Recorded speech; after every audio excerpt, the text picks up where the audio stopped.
In 1963, a groundbreaking legal battle took place that would forever change the landscape of criminal justice in the United States.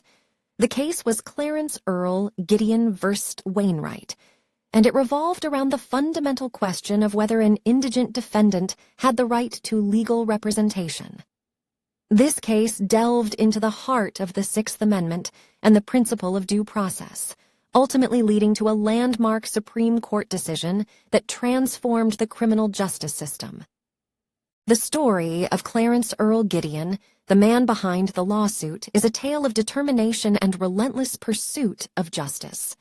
Gideon, an impoverished drifter with a criminal record, found himself accused of breaking into a pool room in Florida in 1961.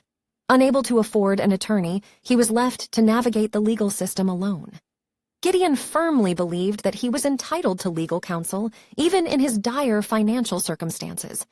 During his trial, Gideon requested that the court provide him with an attorney. However, his request was denied, as Florida law at the time only permitted the appointment of counsel in capital cases. As a result, Gideon was left to represent himself against the skilled prosecution.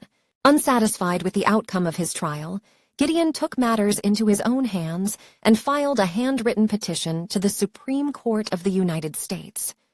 He argued that his Sixth Amendment right to counsel had been violated and that the court's decision in Betts v. Brady should be overturned.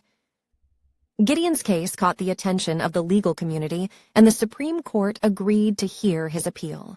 On March 18, 1963, the Supreme Court justices began to deliberate on the matter.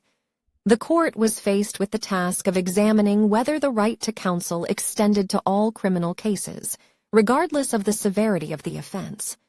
The decision they would reach had far-reaching implications for the criminal justice system and the rights of defendants. In a unanimous decision, the Supreme Court ruled in favor of Gideon on March 18, 1963.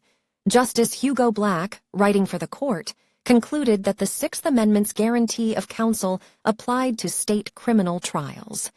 The court held that the right to counsel was a fundamental right essential to a fair trial, regardless of the severity of the charge or the defendant's ability to pay.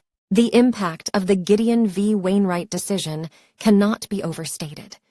The ruling established the right to counsel for all indigent defendants, ensuring that they would no longer be left to navigate the complexities of the legal system alone.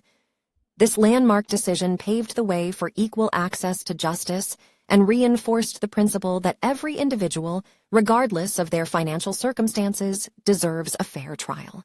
Furthermore, the Gideon decision prompted significant reforms in the criminal justice system. Courts across the country were compelled to establish public defender offices or strengthen existing ones to ensure adequate representation for indigent defendants. Indigent defense became a recognized pillar of the legal profession, and resources were allocated to provide competent counsel to those who could not afford it.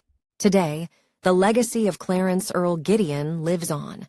His determination to seek justice and his fight for the right to counsel resonates with individuals and legal professionals alike.